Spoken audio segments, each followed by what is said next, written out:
नमस्कार मित्रों, मैं विकास शाक्य एक बार फिर से आप सबका स्वागत करता हूं अपने चैनल पर। और आज हम डिस्कस करने जा रहे हैं वर्स नंबर 81 से लेकर के 84 तक विज्ञान भैरव तंत्र से। तो आइए देखते हैं बिना किसी देर के वर्स नंबर 81 क्या कहता है।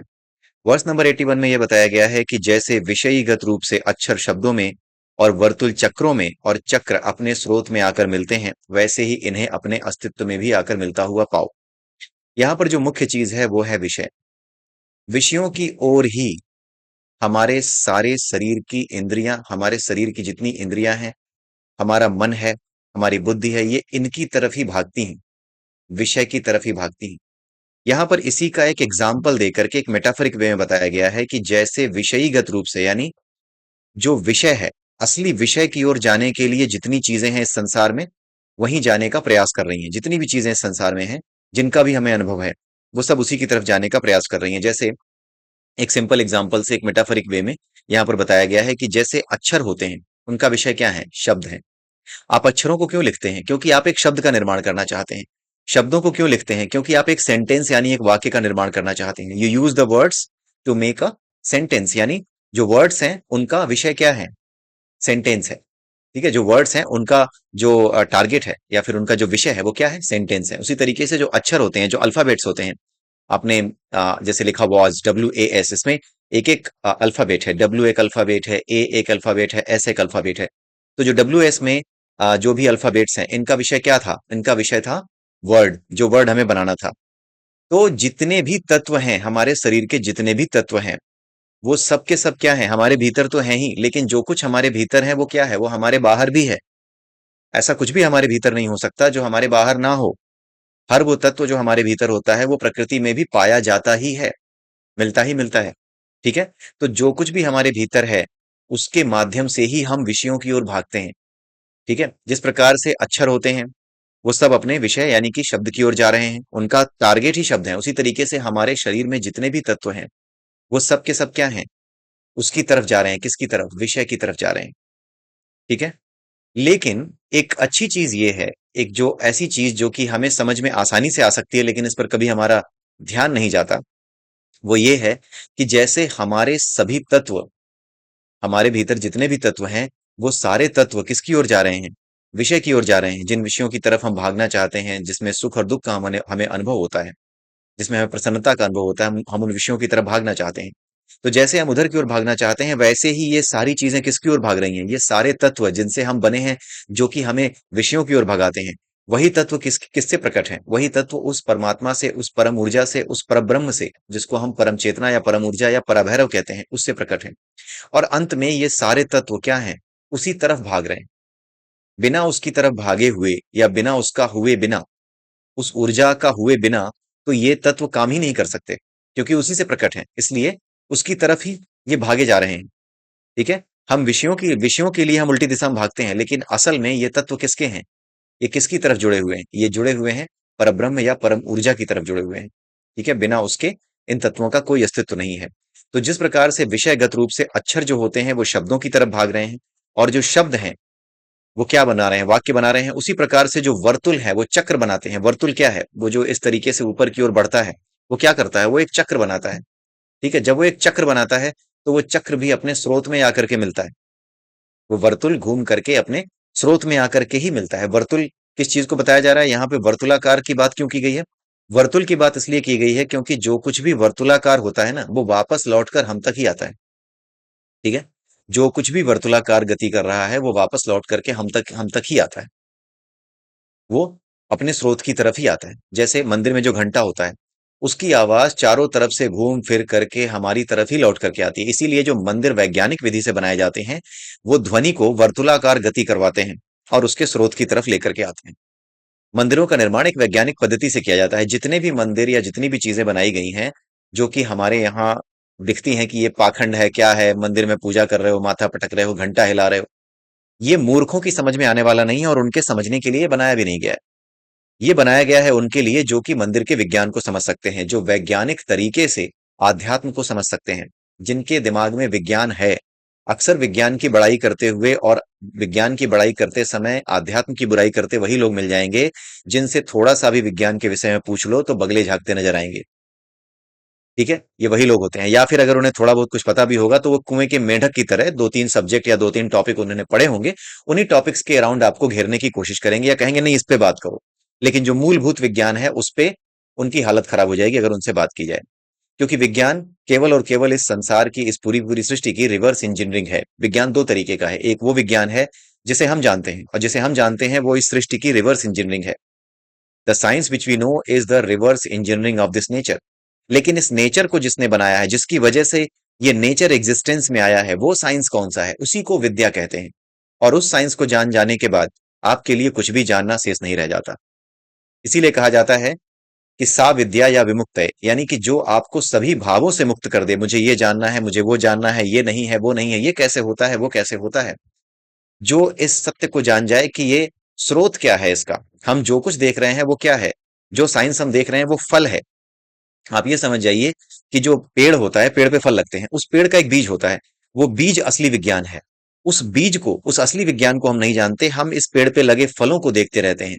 ये फल हृदय है, ये फल किडनी है, ये फल जो है लीवर है। इन सब के साइंस के बारे में रिवर्स इंजीनियरिंग करके हम जान गए कि इसके पीछे संख्यात्मक रूप से या फिर वैज्ञानिक रूप से ये चीजें हैं, ये तत्व के स्तर पर ये चीजें ऐसे काम करती हैं। लेकिन इन तत्वों का वास्तविक जो जनक है, जो पिता है इन तत्वों का, जिसने ये तत्व इस सृष्टि में डाले हैं, जिनकी वजह से ये तत्व इस सृष्टि में आए हैं, वो एक अलग विज्ञान है।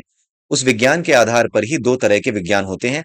उन विज्ञानों को, मतलब हमारे यहाँ इस संसार में जिस विज्ञान को जाना जाता है उसे केवल साइंस के नाम से जाना जाता है, उसे केवल एक ही विज्ञान की कैटेगरी में रखा जाता है और उसे विज्ञान ही कहा जाता है, उसे साइंस ही कहा जाता है। लेकिन हमारा जो आ, आध्यात्मिक विज्ञान है, जो हमारी आध्यात्मिक हमारे जो आध्यात्मिक सूत्र हैं, जो हमारे वेद हैं, केवल वहीं पर हमें ये चीज मिलेगा कि विज्ञान दो तरीके का है। एक कहते हैं विद्या और एक को कहते हैं अविद्या। जिस विज्ञान को हम जानते हैं वो अविद्या है, यानी अपरा की विद्या। अविद्या मतलब ये नहीं कि जो जानने लायक ना हो। अपरा की विद्या का, अविद्या का मतलब है अपरा की विद्या, और अपरा की विद्या का मतलब है वो विद्या जो कि रिवर्स इंजीनियरिंग है। केवल केवल रिवर्स इंजीनियरिंग है, जो कुछ प्रकट हुआ है उसकी रिवर्स इंजीनियरिंग है। लेकिन प्रकट करने वाला कौन है, वो प्रकट करता कैसे है, उस ज्ञान को विद्या कहते हैं। और वही ज्ञान होने के बाद कुछ भी जानना शेष नहीं रह जाता। जब तक हम इसमें फंसे रहते हैं तब तक वैज्ञानिक, दार्शनिक, बहुत बड़े बड़े लेखक, बहुत बड़े बड़े फिलोसफर बन करके यहाँ पर हम बार बार पैदा होते रहते हैं, बार बार हम इसमें आते रहते हैं, क्योंकि हमारी आसक्ति इसमें है। जैसे ही हमारी आसक्ति उसमें हो जाती है कि स्रोत क्या है, वैसे ही हमारी आसक्ति यहां से समाप्त हो जाती है। ये रवैया बदलने की देर है। आप वैज्ञानिक सोच वाले हो, लेकिन जिस दिन ये समझ जाओगे कि जो सृष्टि है ये केवल और केवल एक रिवर्स इंजीनियरिंग है, ये जो साइंस है, जिस इस सृष्टि का जो साइंस है वो केवल एक रिवर्स इंजीनियरिंग है, वो असली साइंस नहीं है, वो प्रकट करने वाला साइंस नहीं है। जो प्रकट करने वाला साइंस है वो क्या है? हमें ये तो पता है कि आरएनए जो है हमारे बॉडी में प्रोटीन बनाता है। इस सृष्टि में प्रोटीन बनाने का काम आरएनए करता है। बट वो आरएनए आया कहां से इस सृष्टि में? किसने डाला? कौन से वैज्ञानिक ने डाला? तब जब हम इस बारे में विचार करते हैं कि किसने डाल दिया ये, किसने डाला ये, डीएनए है बट किसी वैज्ञानिक ने नहीं डाला। आप सोच करके देखिए कि सब कुछ विज्ञान है, हम ऐसा कहते हैं, लेकिन हमें पता क्या है? हमें पता यह है कि एक डीएनए होता है, वो डीएनए भी हमने अपना नाम दिया हुआ है। आरएनए भी हमने अपना नाम दिया है। करीब 19वीं शताब्दी, 19th सेंचुरी के आसपास ये ग्लॉसरी तैयार हुई है। जब साइंस में इन चीजों के बारे में रिवर्स इंजीनियरिंग करके पता कर लिया, तब ये ग्लॉसरी तैयार हुई है। उस ग्लॉसरी में किसी चीज को डीएनए कहा गया, किसी चीज को आरएनए कहा गया। और हमारे यहाँ कुछ मूर्ख ये पूछते हैं कि तुम्हारे वेदों में ऐसा लिखा है तो डीएनए आरएनए कहाँ लिखा है? मतलब इन मूर्खों को हम क्या कहें? ये डीएनए और आरएनए के बारे में वेदों में पूछते हैं कि वेदों में कहाँ लिखा हुआ है, शास्त्रों में कहाँ लिखा हुआ है। अरे मूर्खों, जब ये शब्दावली ही पिछले जो है एक सदी पहले आई है, तो इस शब्दावली को जिस नाम से पहले जाना जाता था, उस शब्दावली में शब्द अलग होंगे। हमारे वेदों में इनको अलग शब्दों के नाम से जाना जाता है, और आज के विज्ञान में इसको अलग नाम से जाना जाता है। ठीक है? तो जितने भी तत्व हैं वो सब उसी से हैं, और उसी में अंततो गत्वा, यानी कि अल्टीमेटली, अंततो गत्वा यानी कि अल्टीमेटली उसमें ही जाकर के मिलते हैं। ठीक है? उसी की वजह से हैं। तो जिस तरीके से सारे तत्व उसमें जाकर के मिलते हैं और उसके माध्यम से ही प्रकट है, और उसके माध्यम से ही सभी विषयों को वही भोग रहा है। ठीक है? हमारे तो शरीर एक माध्यम बन जाते हैं। वो जितने तत्व हैं वो सब के सब शरीरों के माध्यम से इन चीजों को भोगते हैं। ठीक है? तो जिस प्रकार से ये सब कुछ शरीरों के माध्यम से भोगते हुए उसी एक तत्व में जाते हैं जिसे परम तत्व या परमात्मा कहते हैं, उसी प्रकार से हमें यह अनुभव करना है। हमें केवल और केवल अनुभव करना है कि जो कुछ भी है, जो कुछ भी हम अनुभव करते हैं, वो सब का सब हमारे भीतर ही आकर के मिल रहा है। जिस तरीके से ये तत्व काम करते हैं वो तरीका और उन तत्वों का गति करते हुए, विषयों में से गति करते हुए हम तक आना, यही अनुभव करना है। अब इसके लिए हमें एक संवेदनशीलता डेवलप करनी होती है, यानी सेंसिटिविटी डेवलप करनी होती है। सेंसिटिविटी हमारे अंदर क्यों नहीं है? क्योंकि हम एक दूसरे से बचते हैं। हम एक दूसरे से बचने की वजह से अचानक से एक दूसरे से बोलना शुरू कर देते हैं। जैसे किसी ने कुछ कहा तो हम तुरंत प्रक्रिया प्रतिक्रिया दे देते हैं। हम ये जानने की कोशिश नहीं करते कि जो बात उसने कही है वो उसके मन के गहराइयों से कहाँ से आई है। मन की गहराइयों में किस जगह पे ये बात छुपी हुई थी, कितनी घृणा छुपी हुई थी, उस घृणा का बीज क्या था? वो वहां से आया है। दृष्टा नहीं बन पाते हम।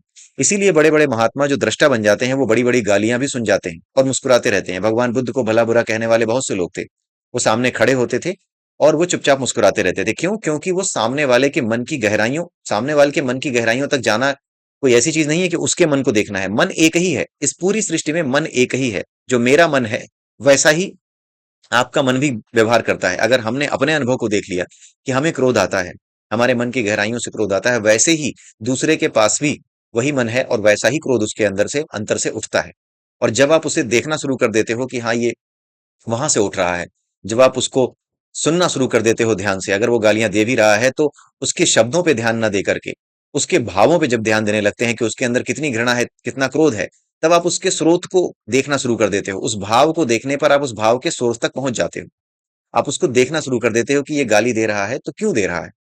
आपको क्यों का विचार भी नहीं करना है। क्यों का विचार ऐसे नहीं करना है कि आपने इसका क्या बिगाड़ा है। क्यों का विचार ऐसे करना है कि आखिर ये घृणा, ये तत्व आते कहां से हैं। जैसे मेरे भीतर आते हैं वैसे ही इसके भीतर भी आते हैं। समस्या यह है कि हम अपने क्रोध को सही मानते हैं लेकिन दूसरे के क्रोध को सही नहीं मानते। हमें दूसरे के क्रोध को भी उतना ही उचित मानना है जितना हम अपने क्रोध को मानते हैं। और उसे बड़े ध्यान से देखना है कि वो कह क्या रहा है। उसके भाव, उसके भीतर जो घृणा के भाव हैं, उसके भीतर आपका मजाक उड़ाने का जो भाव है, आपकी हंसी उड़ाने का जो भाव है, आपके प्रति एक तुच्छ विचार रखने का जो भाव है, वो आ कहां से रहा है। आपको वो तुच्छ समझ क्यों रहा है। उस विचार की, उस भाव की तरफ जानना है। आज जितने भी श्लोक हैं, चारों के चारों श्लोक ये भाव आधारित ही हैं। अधिकतर उसमें भावों की प्रधानता है। और इसीलिए आज के जितने चारों श्लोक हैं ये थोड़े कठिन हैं। इनको समझना थोड़ा कठिन है। ठीक है। तो हम तुरंत बोलना शुरू क्यों कर देते हैं? क्यों? क्योंकि हम डरते हैं। हम दूसरे के भावों तक जाने से डरते हैं। हम उस भाव तक जाने से डरते हैं जिस भाव से ये चीज प्रकट होती है, क्योंकि वही हमारे भीतर भी है। हम ऐसा जानबूझकर नहीं करते। ये हमारा स्वभाव है। ये हमारा स्वभाव बन गया, इसलिए जान हम जो है बिना जाने ऐसा करने लगते हैं कि सामने वाला कुछ बोला, उसने हमें कुछ भला बुरा कहा तो हमें उसका प्रत्युत्तर यानी उसका जो है रिएक्शन तुरंत ही देना है। क्योंकि अगर हम रिएक्शन नहीं देंगे, थोड़ी देर खड़े रहेंगे तो हम उस भाव तक पहुंच जाएंगे। और उस भाव तक जाने पर एक अहम का भाव कि देखो उसने मुझे गाली दे दी, हम कुछ नहीं कर पाए, ये जो डर है, ये जो चीजें हैं, यही हमें सामने वाले को सुनने नहीं देती, उसके भाव तक पहुंचने नहीं देती। आपको वैज्ञानिक पद्धति से ये देखना है कि सामने वाला, जैसे कि अगर आप पागलों के डॉक्टर हैं और पागल आपके मुंह पर थूक दे तो आप उसे मारने नहीं दौड़ पड़ते, क्योंकि आपको पता है कि वो पागल है। उसी तरीके से इस संसार में हर व्यक्ति तत्वों की वजह से पागल हुआ पड़ा है। अहम की वजह से पागल हुआ पड़ा है। मन के अहंकार की वजह से पागल हुआ पड़ा है।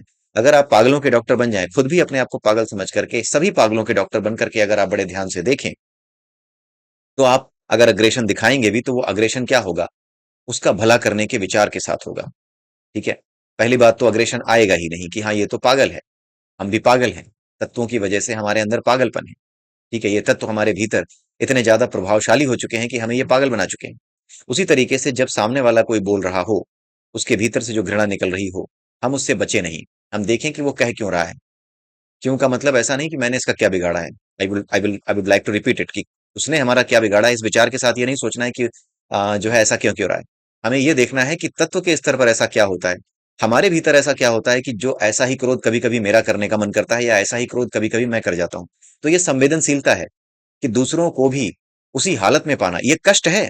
ये एक तरह का कष्ट है कि सामने वाला क्रोध में है और हम भी इस क्रोध के शिकार हो जाते हैं कभी कभी। ये कष्ट है एक। ये कोई बहुत अच्छी बात नहीं है। ये सुख की बात नहीं है कि मैंने किसी पे क्रोध कर दिया और उसे नीचा दिखा दिया। ये दुख की बात है, क्योंकि ये कष्ट है। हम इस कष्ट को जानते नहीं, हमें इस कष्ट की ओर जाना है।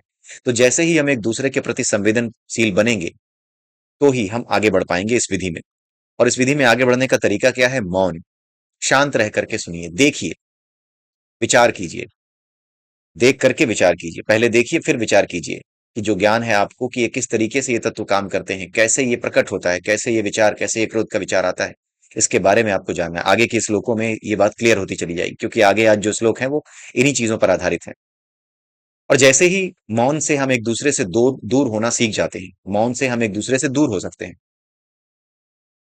हम इससे दूर, एक दूसरे से नहीं, इससे दूर हो सकते हैं कि फटाफट रिएक्शन दे देते हैं। और जैसे ही हम इस विचार से दूर हो सकते हैं कि हम फटाफट रिएक्शन दें, वैसे ही हम एक दूसरे के नजदीक आने लगते हैं। हम लोगों के प्रति संवेदनशीलता बरतने लगते हैं, हम दूसरों के प्रति करुणामय हो जाते हैं। दूसरों के क्रोध में हमें क्रोध नहीं आता, बल्कि ये लगता है कि ये भी व्यक्ति एक पीड़ा से ग्रसित है, इसे भी तकलीफ है। ये जो तकलीफ है, ये वासनाओं का बिच्छू है जिसने इसे काटा हुआ है। इस तरीके की भावनाएं आपके भीतर आने लगती हैं। सुरक्षा का जो भाव होता है हमारे भीतर, हम सुरक्षित रहना चाहते हैं। हमें लगता है डर कि हाँ, अगर हमने ये सुन लिया या फिर हमने इसका जवाब नहीं दिया, या जो हमारे सामने आ रही है चीज, उसका अगर हमने प्रत्युत्तर नहीं किया, तो हम असुरक्षित हो जाएंगे। जबकि बात यह है कि हम जब से पैदा हुए हैं तब से असुरक्षित हैं। जब से पैदा हुए हैं तब से मृत्यु पल पल हमें खा रही है। पल पल मृत्यु हमें खाए जा रही है। हर क्षण मृत्यु हमारा भक्षण कर रही है, और अंत में हमारे शरीर को किसी लायक नहीं छोड़ेगी। हम अंत में पूरी तरीके से मर जाएंगे। तो हम पैदा हुए हैं तब से असुरक्षित हैं। तब से असुरक्षा ने हमें घेरा हुआ है, और ये असुरक्षा का भाव ही सत्य है। हमें इस असुरक्षा के भाव को ही जानना है कि ये असुरक्षा का भाव ही हमारा सत्य है। हम हमेशा से असुरक्षित हैं। इसीलिए किसी भाव से बचने का प्रयास ना करें, उससे अपने आप को सुरक्षित रखने का प्रयास ना करें। वो चाहे ना चाहे, वो हमारी तरफ आएगा ही आएगा।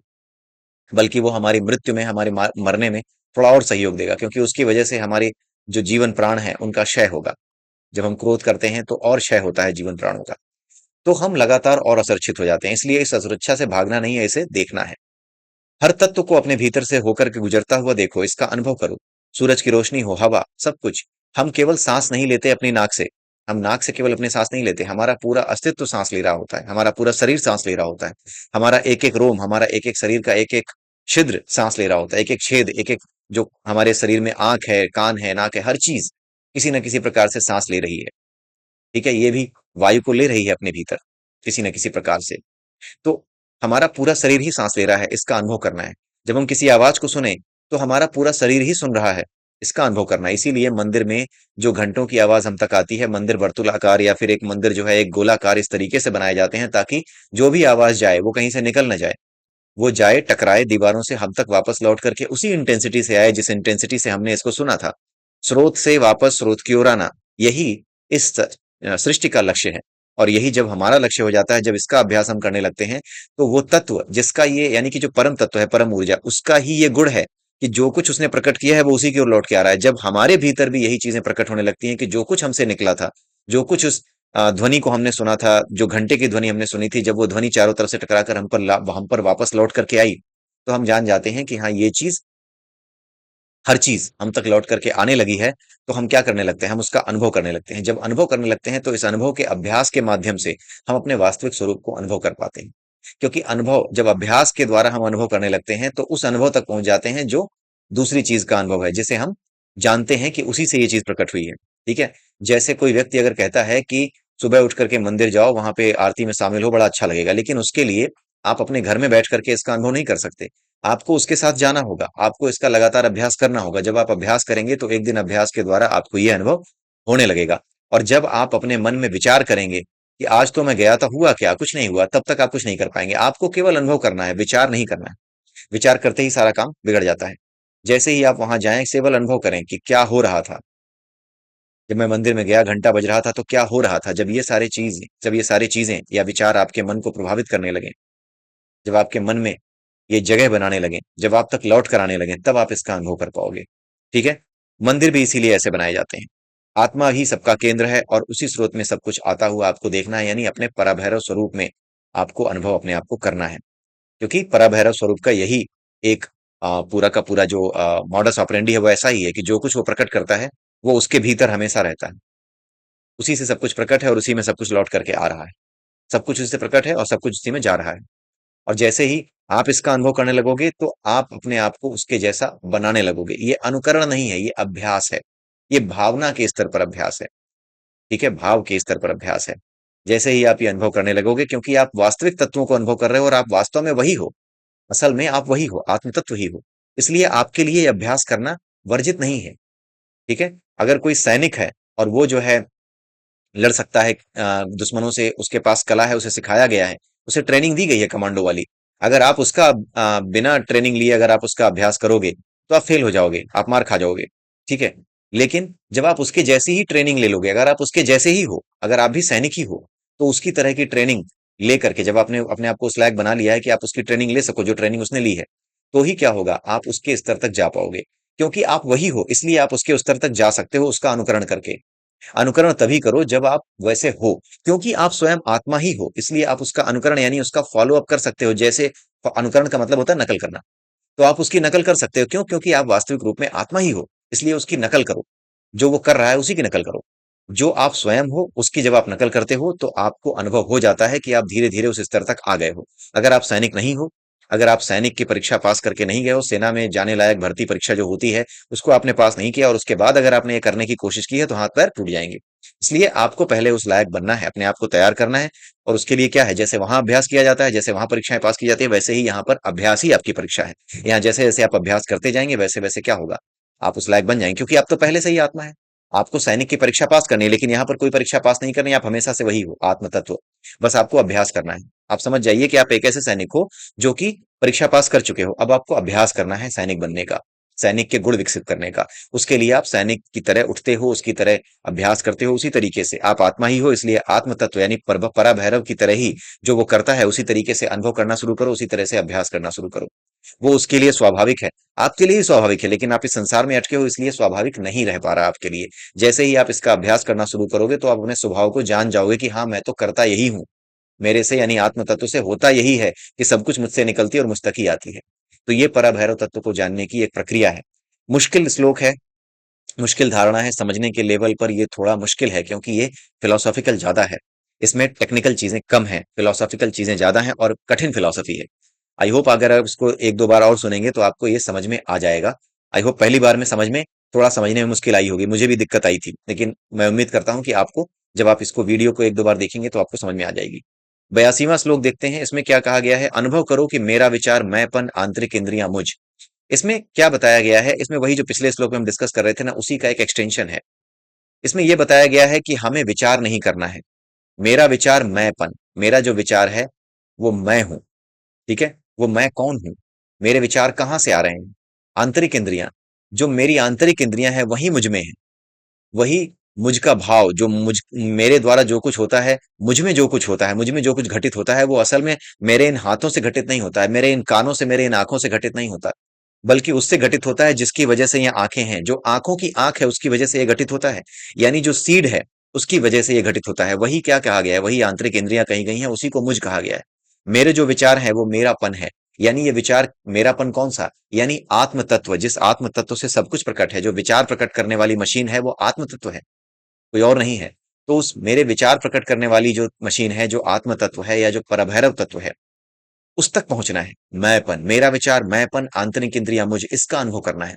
लेकिन इसका अनुभव करने से पहले वही जो पिछले अभ्यास में देखा हमने, पिछले श्लोक में देखा कि आपको यह समझना है कि आप जो है भाव के स्तर पर सबके साथ एक हो। इसमें भी आपको सेंसिटिविटी ही डेवलप करना है। होता क्या है कि भाव और विचार, इन दोनों में सबसे पहले आपको अंतर देखना है। ये हमें आता नहीं है अंतर करना। भाव और विचार दो अलग चीजें हैं, हमें विचार नहीं करना है, हमें सिर्फ भाव करना है। भाव क्या है, भाव हृदय से आता है, यानी आत्मा से आता है, हृदय मतलब आत्मा। विचार हमारे सर से आता है, बुद्धि का काम है वो। हमारे अंदर भाव पहले आते हैं, विचार उसके बाद शुरू होता है। जैसे किसी आदमी को देखा जो कि जिससे कि आपकी पुरानी रंजिश चल रही है, आपका पुराना पहले मन था कि जैसे ही ये मिलेगा ना वैसे ही इससे मैं ये कहूंगा, या फिर इसको दो तीन चमाटे धर दूंगा, या फिर इसको ऐसी बातें बोल दूंगा कि इसकी वॉट लगा दूंगा, इसको बिल्कुल बेइज्जत कर दूंगा, जलील कर दूंगा। तो ये जो आपके सामने वो व्यक्ति आया, जैसे ही वो व्यक्ति आया वैसे ही आपके मन में जो भाव आया, वो भाव आपसे कुछ कह रहा था क्या? कुछ नहीं कह रहा था, बस देखते ही, आंखों को उसका दर्शन होते ही आपके भीतर जो खलबली मची, खलबली जो मची ना वही भाव है। वो जो खलबली मची, इससे पहले कि आप सोचो कि अच्छा आया ये, रुको, इस शब्द के आपके अंदर गुजने से पहले तक की जो स्थिति है, जो खलबली मची है, जो खुजली उठी है आपके भीतर, जो एक एक होता है ना, जैसे कभी आपको फोड़ा हुआ हो तो उस फोड़े में कई बार बजबजाहट सी होती है, फिर उसके बाद मवाद निकलना शुरू होता है, तो वो जो बजबजाहट है ना, वही मन की जो बजबजाहट है, वही भाव है। वो भाव पहले आते हैं। वो बजबजाहट का जो भाव है ना, उसी को अनुभव करना है। उस भाव के बाद आते हैं शब्द। अच्छा ये आया, रुको, अच्छा आया, मैं इसको देखता हूं। उसके बाद शब्द आते हैं। फिर शब्द कौन से बोलने हैं?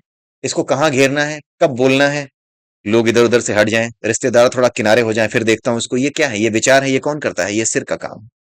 तो बजबजाहट जो आती है आपके दिमाग में, आपके मन में, वो भाव है।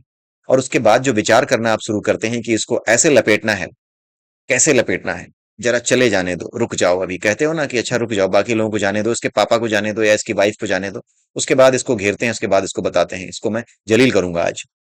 ये जो विचार हैं, ये बाद में आते हैं, ये सर से आते हैं, ये भाव नहीं है। भाव पहले आ गए, जैसे ही आपने उसको देखा, देखते ही जो बजबजाहट हुई आपके मन में, उस बजबजाहट में आपको शब्द नहीं दिखाई देंगे। उस बजबजाहट में कोई मॉडस ऑपरेंडी या फिर कुछ भी ऐसा नहीं दिखाई देगा कि मैं ये करूं वो करूं, ये तो मेरा दुश्मन है, कोई विचार नहीं आएगा कि अच्छा ये इसने मुझे बेइज्जत किया था, इसने मुझे ऐसा किया था। देखते ही वो सारी स्मृतियां अपने आप एक बजबजाहट यानी एक बीज बन करके अपने आप बजबजा उठेंगी। आपको सोचना थोड़ी पड़ता है। ये वही है जिसने मेरे साथ ये किया था, ये वही है जिसने उस दिन मुझे ऐसा कह दिया था, ये वही है जिसने 100 लोगों के बीच में इसने मुझे ऐसा कह दिया था, कुछ नहीं आता। आंखें देखती हैं, देखते ही उस बजबजाहट का बीज, उस अपमान का बीज या उस अपमान का भाव आपके भीतर बीज बन करके एक बजबजाहट के रूप में, एक मवाद के रूप में आपके अंदर था। अब वो मवाद फूट करके निकलेगा कैसे, वो दबाना कैसे है उस फोड़े को, ये आप शुरुआत करते हो कहां से? दिमाग से। तो ये जो विचार है ये नहीं करने हैं आपको, सिर्फ और सिर्फ बजबजाहट देखनी है। अब आप समझ गए होंगे कि क्या देखना है। हम विचारों को महत्व देते हैं, भाव को छोड़ देते हैं, फटाफट प्रतिक्रिया के लिए तैयार हो जाते हैं, यही हमारी समस्या है। उसी तरीके से जब किसी सुंदर चीज को देखो, जैसे किसी फूल को देखो, तो उसकी सुंदरता को देखो, ना कि विचार करो कि ये गुलाब का फूल है, इसका रंग लाल है, ये कितना अच्छा लगता है।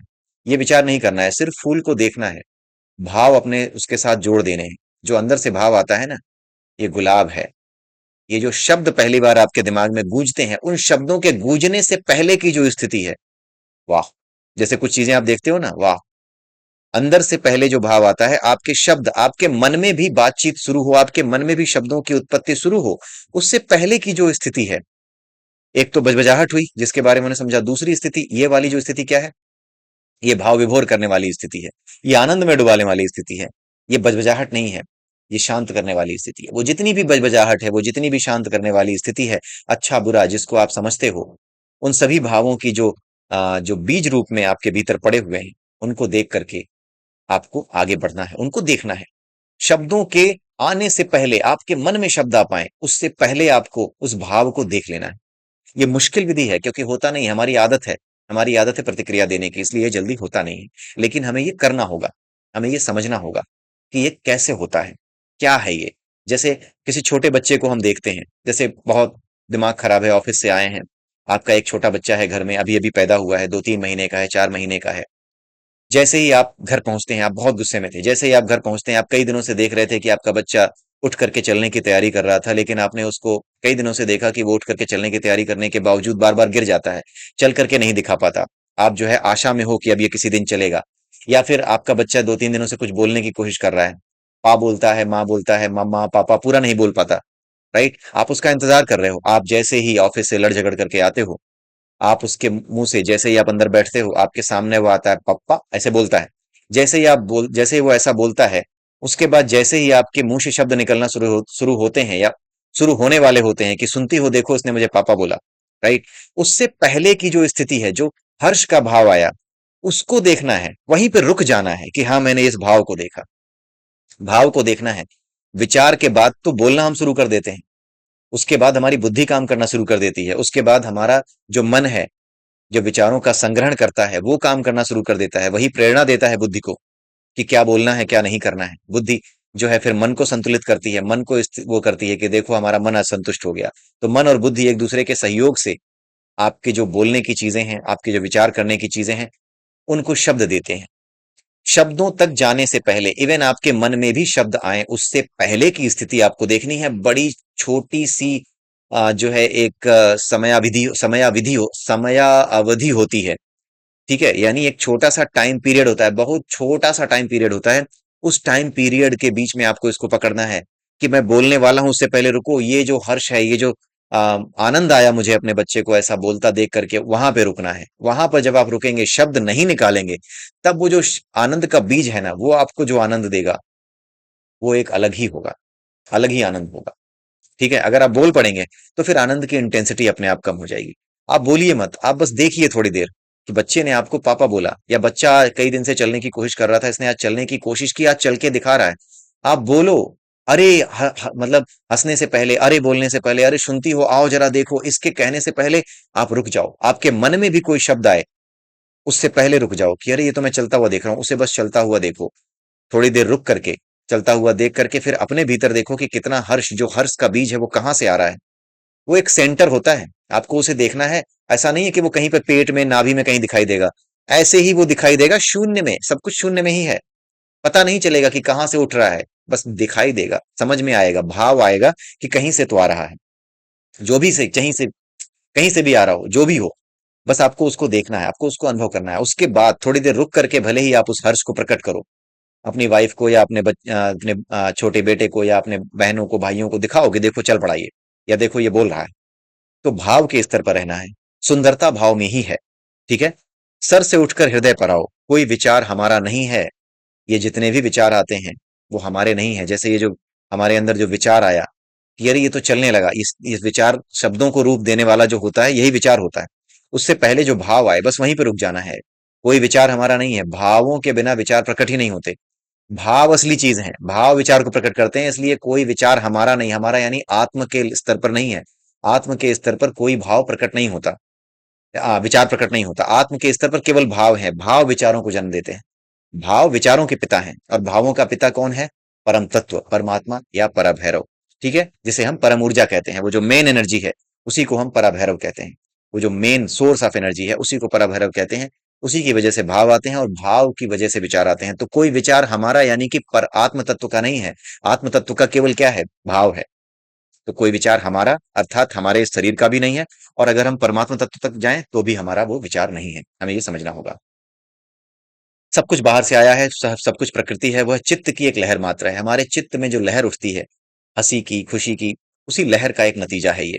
चित्त क्या है ये मैं आपको यहाँ नहीं बताने वाला। हमारे अलग अलग वीडियोस हैं हमारे चैनल पे ही, आप उसमें जाकर के उनको देख सकते हैं। द होली साइंस आप समझ सकते हैं, वहां जाकर के देखेंगे होली साइंस पे, तो आपको ये समझ में आ जाएगा। ठीक है, वह प्रकृति है, वह चित्त की एक लहर मात्र है। पहले विचार हैं, फिर मैं। ठीक है, हम लोग क्या करते हैं, पहले विचार आते हैं। आपको जाना कैसे है? विचार आपके जब आए तो आपको देखना है कि ये मैं किसकी वजह से आए हैं, मैं कौन हूं, मैं क्या भाव हूं, या किसकी वजह से ये भाव आए हैं।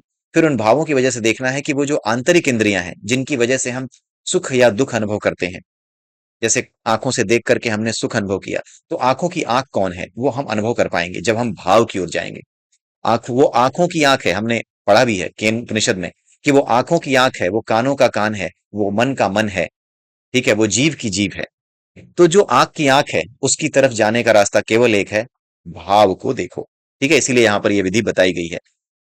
इसीलिए होता क्या है कि मरने के फौरन बाद, अब मरने के बाद जो है आप अनुभव कर पाएंगे, इसको कोई बता नहीं पाता, क्योंकि मरने के बाद आप किसी से बात करने के लिए कहाँ आओगे, लेकिन ये सत्य है। ये आप मरने के बाद अनुभव कर पाओगे। ठीक है, ये मरने के बाद आपको फौरन पता नहीं चलेगा कि आप मर गए हो, क्योंकि होने का जो भाव होता है ना, वो रहता है। जो होने का भाव है कि मैं हूं, ये भाव रहता है। ऐसा कभी समय नहीं आता, कोई समय ऐसा नहीं आता जब आपको ये महसूस ना हो कि आप नहीं हो। आपको हमेशा महसूस होता है कि आप हो।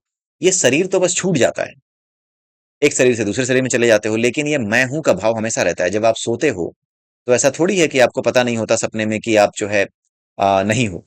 आप ये शरीर का इस्तेमाल नहीं कर रहे हो, आप विचारों का, आप भावों का इस्तेमाल कर रहे हो। भाव बीज रूप में जो है वो प्रकट होते हैं, चित्र बन जाते हैं। भाव ही चित्र के रूप में प्रकट होते हैं। जब ये चित्र रूप में प्रकट होते हैं तो वो सपनों के रूप में आपको दिखाई देते हैं, स्वप्न लोक में आप चले जाते हैं। तो जो कुछ सपनों के रूप में प्रकट होता है, जो कुछ दिखाई देता है, वही क्या है? वो आंतरिक इंद्रियों यानी भाव के स्तर पर प्रकट होने वाली चीज है। आंतरिक इंद्रियों से आप इन्हें देख पाते हो। जो आंख की आंख है वो अपने आप उस आंख को प्रकट कर देती है सपने में, जो हमारे भौतिक जीवन में सचमुच में प्रकट है। तो ये होता है। तो होने का जो बोध है वो मरने के बाद भी बना रहता है, इसलिए कई बार मरने वाले को तुरंत पता नहीं चलता कि वो मर चुका है। उसे कोई शरीर नहीं मिलता जिसमें वो जाग सके, क्योंकि शरीर से उसका संपर्क टूट चुका है। जब शरीर से संपर्क टूट चुका है तो उसमें वो वापस नहीं आ पाता। जब वापस नहीं आ पाता तो उसको बेचैनी होती है। बेचैनी होती है जिस प्रकार का उसका बीज होता है, जैसे भावों को वो जीना चाहता है, उन्हीं भावों के साथ वो एक नए किरदार में प्रवेश कर जाता है, एक नए शरीर में प्रवेश कर जाता है, एक नए बालक के रूप में जन्म ले लेता है। ठीक है, तो ये होता है। और अगर आप कली हनुवाणी पढ़ेंगे, हमारे चैनल पर ही है, तो आप ये समझ जाएंगे कि आत्मा को एक दूसरा शरीर धारण करने के लिए, एक दूसरे किरदार को धारण करने के लिए मर करके बच्चे के रूप में ही जन्म लेना जरूरी नहीं है। कभी भी किसी भी समय कोई भी व्यक्ति किरदार बदल सकता है। हो सकता है कि मैं जिस शरीर में हूं, मुझे आज लगता है कि ये विकास है, लेकिन हो सकता है कि ये कोई और आत्मा रही हो, किसी और शरीर में रही हो, उसकी पहचान धारण कर रखी हो। लेकिन अब जबकि मैं इस शरीर में हूं, तो मैंने विकास की पहचान धारण कर रखी है, मुझे विकास से जुड़ी हुई स्मृतियां ही याद हैं। तो आत्मा केवल उसी की स्मृति धारण करती है जिस शरीर में ये है। दूसरे शरीर की स्मृतियां वो भूल जाती है। तो एक आत्मा को दूसरे शरीर में जाने से पहले किसी भी प्रकार से मर करके ही, इस शरीर के मरने की ही इंतजार नहीं करनी पड़ती, इस शरीर के मरने का इंतजार नहीं करना पड़ता। जरूरी नहीं है कि इस शरीर के मरने पर ही आपको एक नया शरीर मिले, एक नए किरदार में आप जाएं। आप जब इस चीज को जान जाते हैं कि कैसे ये मॉडस ऑपरेंडी चलती है और आप इसका अनुभव कर पाते हैं, तो अपने आप इस शरीर को छोड़ करके दूसरे शरीर में जाने लगते हैं, उसका अनुभव करने लगते हैं। और फिर आप भूल जाते हैं, आपको याद नहीं रहता। आप भूल जाएंगे कि आप इस शरीर में हो या नहीं हो, या इस शरीर में थे कब थे। तो कई बार आपने देखा होगा कि लोग कहते हैं कि तुम पहले जैसे नहीं रहे। हो सकता है कि कोई व्यक्ति आध्यात्मिक स्तर पर इतना ऊपर उठ गया हो कि वो अपने आत्मा को अपने शरीर से अलग करना जान गया हो, उसको समझ आ गया हो, उसकी आत्मा स्वयं में बोध ये लेकर के अब प्रकट हो गई हो कि मैं जो है शरीर नहीं हूं, उसने अपने आप को अलग कर लिया हो। तो इस स्थिति में आत्मा किरदार बदलने लगती है।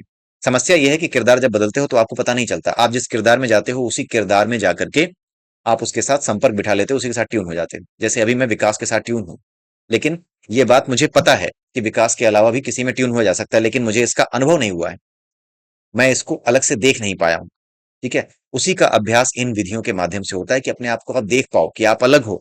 आप सपने में जब जाते हो तो एक स्थिति ऐसी आती है जब आप ये जानना शुरू कर देते हो कि सपना जो देख रहे हो ये सपना है। सबसे पहली स्थिति यही होती है कि आप सपने में जब देखते हो तो आपको पता लगता है कि ये मैं सपना देख रहा हूं, आपको पता लगने लगता है कि ये सत्य नहीं है। अभी आप सपने में जो देखते हो उसे सत्य समझते हो, लेकिन सपने में जो कुछ आप देखते हो, जब उसे जानने लगते हो कि ये मैं देख रहा हूं लेकिन ये हो नहीं रहा मेरे साथ, ये स्वप्न है या स्वप्न है।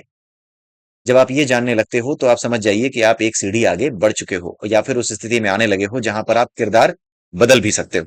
ठीक है। तो ये 82वां श्लोक था। अब 83वां श्लोक देखते हैं। 83वें श्लोक में यह बताया गया है कि कामना से पहले और जानने से पहले कि मैं कैसे एक मिनट। कामना से पहले और 83वां श्लोक, माफ कीजिएगा थोड़ा सा फंबल हो गया था क्योंकि कुछ फोन आ गया था। तो 83वां श्लोक ये कहता है कि कामना से पहले और जानने से पहले मैं कैसे कह सकता हूं कि मैं हूं, सौंदर्य में विलीन हो जाओ। ये क्या है? इसका मतलब ये है कि कामना उठे तो उसे देखना है। अभी जो पिछले आ, श्लोक में हमने समझा कि भाव उठे तो उन्हें देखना है, उसी तरीके से इस श्लोक में यह बताया गया है कि जो कामना है, जो इच्छा है, जब वो इच्छा उठती है कि इसे थप्पड़ मार दूं, या इच्छा उठती है कि मैं ये काम कर दूं, तो जब ये इच्छा उठती है या जो कामना उठती है तो उसे भी देखना है। जैसे हम भावों को देख रहे थे वैसे ही कामना जब उठती है तो उसे देखना है। कामना की प्रक्रिया को देखना है कि जब ये कामना उठती है तो अगला स्टेप ये क्या लेती है, हमसे क्या कहती है, हम क्या करना चाहते हैं। तो इसको निहारना है। जैसे ही आप इसे निहारना शुरू करोगे, जैसे ही आप इसे देखना शुरू करोगे, वैसे ही क्या होगा, ये कामना विलीन हो जाएगी। किसी भी चीज को, किसी भी भाव को जब आप देखना शुरू करते हो तो उस भाव के आगे की प्रक्रिया जो मॉडस ऑपरेंडी में कन्वर्ट होती है वो गायब हो जाती है, वो मॉडस ऑपरेंडी फिर काम नहीं करती।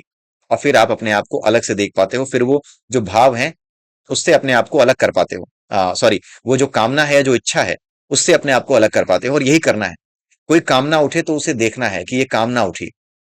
जैसे ये इच्छा उठी कि उसने मुझे मेल डाला था, अब मुझे ऐसा मेल उसे डालना है कि उसको मैं जवाब दे दूं करारा। तो जैसे ही ये उठे, वैसे ही एक पल को रुक करके देखना है कि ये कामना कौन सी उठी, ये कौन सी कामना है जो उठी मेरे मन में। जैसे ही वो कामना उठे उसको देखना है, देखते ही वो कामना क्या हो जाएगी, विलीन हो जाएगी। आपका मन ही नहीं करेगा कि मेल डालें, बस आप ये समझेंगे कि डालना जरूरी है, तो आओ चलो डाल देते हैं। लेकिन आप अपने आप को उससे डिटैच कर चुके होगे, उन भावों से डिटैच कर चुके होगे जो कि आपको तकलीफ देते हैं, जो कि आपको सुख या दुख का अनुभव कराते हैं। जब आप मेल डाल करके सुख का अनुभव करते हो, सुख का अनुभव करने जाते हो कि ये लिखूंगा ना तो इसकी बैंड बज जाएगी, उसी के साथ दुख को भी अटैच कर लेते हो, क्योंकि आपके दिमाग में बैक ऑफ द माइंड ये रहता है कि इसका भी जवाब आएगा। और वो कैसा भी हो सकता है, वो भी अपनी तरफ से कुछ ऐसा उलझा हुआ या कुछ इस तरह की बात लिख सकता है जो कि आपको परेशान कर दे, जो अभी तक आपके दिमाग में नहीं आई है कि ऐसा भी जवाब आ सकता है जिसका जवाब मैं ना दे पाऊं, या मेरी ही वो बेइज्जती कर दे। ठीक है। तो इस चीज का भी भाव आपके भीतर बैक ऑफ द माइंड रहता है। ठीक है। तो आपको कामना को देखना है। इस सारे श्लोक आज जितने भी है ना, सब एक जैसे हैं। आपने देखा होगा कि 4 श्लोक डिस्कस करते हैं हम, और चारों कहीं ना कहीं एक दूसरे से जुड़े हुए होते हैं। भावनात्मक रूप से, भावनात्मक कह रहा हूं, जो क्रक्स है, क्रक्स के फॉर्म में वो सारे एक ही बात कह रहे होते हैं। ठीक है। तो जो भी कामना उठी है उसको देखो और उसको देख करके विदा होते हुए भी देखो। जैसे उसको देखना शुरू करोगे वो गायब हो जाएगी। जब वो गायब हो रही है तो उसको गायब होता हुआ भी देखो, यानी उसको विदा होता हुआ भी देखो। जब आपकी एक कामना विदा होगी उसके बाद जब दूसरी कामना आएगी तो उसके बीच में छोटा सा समयांतराल होता है, छोटा सा टाइम लैग होता है, छोटा सा टाइम पीरियड होता है एक कामना से दूसरी कामना के बीच में। तो वो जो टाइम पीरियड होता है उसे देखना है। जो टाइम पीरियड है जिसमें कुछ भी नहीं है, वो जो पल्स है, बीच में एक पल्स है जहां पे कुछ नहीं है, उसी को आपको देखना है। वही जो छोटा सा समय अंतराल है, वही क्या है, वही पराभैरव है। उसी से अंतराल, उसी अंतराल से हमें बोध करना है। उसी अंतराल में वास्तविक बोध है हमारा। ठीक है। जैसे ही दूसरी कामना आए उसको देखा, वो विदा हो गई। उसके बाद तीसरी देखी, उसके बीच के जो समय अंतराल है ना, जो बीच में थोड़ा सा समय है, एक कामना के बाद दूसरी कामना के आने के बीच में छोटा सा समय होता है, बहुत छोटा सा। वही जो छोटा समय है उसी को देखना है, उसी पर नजर रखनी है। जैसे ही आप उस पर नजर रखेंगे तो ये वही है जो शून्य होते हुए भी सब कुछ है। ये भी एग्जिस्ट करता है, लेकिन ये वो है जो सब कुछ ना होते हुए भी हर चीज का बीज है। इसके बाद ये अगली पल्स को प्रकट करता है जिसमें कामना होती है। तो वही क्या है, वही पराभैरव है, जो अंतराल है वही पराभैरव है। यही कामनाओं के उठने और विलीन होने का सौंदर्य है। ये जो सुंदरता है इसी में विलीन होना है। ये जो कामनाओं के उठने और विलीन होने का जो सुंदरता है, यही देखना है हमें। इसी सौंदर्य का बोध करना है हमें। विचार आकर भी हमें अशांत नहीं करेंगे। अगर हम इस तरीके से अभ्यास करेंगे तो जो विचार हमारे मन में आते हैं या जो कामनाएं हमारे मन में आती हैं, वो हमारे भीतर आकर भी हमें क्या करेंगी, परेशान नहीं करेंगी। अब अगला श्लोक देखते हैं। 84वें श्लोक में बताया गया है कि शरीर के प्रति आसक्ति को दूर हटाओ और भाव करो कि मैं सर्वत्र हूं। ये भी बहुत कठिन और दार्शनिक विधि है, लेकिन आज जितने भी हमने समझे हैं ना, उसी से रिलेटेड है, उसी से मिलती जुलती है। ये बहुत कठिन है, बहुत दार्शनिक विधि भी है। ठीक है। इसको कई बार, आज का जो वीडियो है ना, वही आपको कई बार देखना होगा, तभी आपको पकड़ में आएगा कि क्या बातें कही गई हैं। तो हो सकता है 2-3 बार आपको देखना पड़े, तब जाकर के आप ये समझ पाएं कि क्या कहा जा रहा था इन श्लोकों में। ये कठिन है, ये दार्शनिक विधि है। इसमें कहा यह गया है कि इसको सिंपल बनाने के लिए बस ये बात बताई गई है कि अपने आप से झूठ मत बोलो। अपने आप से ये मत बोलो कि तुम आत्मा हो, मैं आत्मा हूं, अहम ब्रह्मास्मि। जबरदस्ती ये मत कहते रहो कि मैं ब्रह्म हूं। ये सत्य है कि आप ब्रह्म हो, ये सत्य है कि हम सब ब्रह्म हैं। लेकिन बात यह है कि ये उन्हीं के लिए सत्य है जिन्होंने इसका अनुभव किया है। अगर आपने इसका अनुभव नहीं किया है तो आपके लिए सत्य नहीं हो सकता। अभी थोड़े समय पहले एक श्लोक में हमने ये पढ़ा था कि जब तक जानते नहीं हो तब तक मानोगे कैसे। मत मानो। ठीक है। उसी तरीके से अपने आप से झूठ मत बोलो कि तुम आत्मा हो क्योंकि तुमने उसका अनुभव नहीं किया है। तुम ब्रह्म हो ऐसा मत बोलो क्योंकि तुमने इसका अनुभव नहीं किया है। जब तक इसका अनुभव नहीं करोगे तब तक ये बोलने से फायदा नहीं होगा। ठीक है। होता यह है कि हमारे पास ज्ञान है कि हम शरीर नहीं आत्मा है, ये किताबी ज्ञान है हमारा। ये मैंने आपसे बोल दिया, आपने किसी सुन लिया, किसी ब्रह्मवेत्ता से आपने सुन लिया कि तुम शरीर नहीं हो, तुम आत्मा हो। ठीक है। उसने बता दिया और आपने मान लिया। आपने इसका अनुभव नहीं किया है, आपने गुरु ग्रहण नहीं किया है, गुरु की शरण में रह करके उसका अनुभव नहीं किया है, लेकिन आपने मानना शुरू कर दिया कि हम शरीर नहीं, हम आत्मा है। चारों तरफ लोगों को बताया जा रहे हो कि हम शरीर नहीं आत्मा है। उसी बीच में कोई आया, क्या बकवास कर रहे हो, और आपको गुस्सा आ गया, हम शरीर नहीं हम आत्मा है, तुम क्या जानो, तुम मूर्ख हो। ये जो क्रोध आया, ये साबित करता है, ये बताता है कि आप अभी जान नहीं पाए हो। आपको पता है लेकिन आपको आपको आपने केवल किताबी ज्ञान सुना है, आपने इसका अनुभव नहीं किया है। जो सत्य है वो अनुभूति ही होता है। जो अनुभूति है आपकी, यानी जिसका आपने अनुभव किया है, वही आपका सत्य है। उसके अतिरिक्त कुछ सत्य नहीं हो सकता। जिसका आपने अनुभव नहीं किया है वो सुनने के बाद भी आपका सत्य नहीं। ठीक है। आप उसे सत्य नहीं कह सकते। आप ये कह ही नहीं सकते कि मैं ही ब्रह्म हूं, मैंने ब्रह्म का अनुभव किया है, मैंने परमात्मा को देखता है।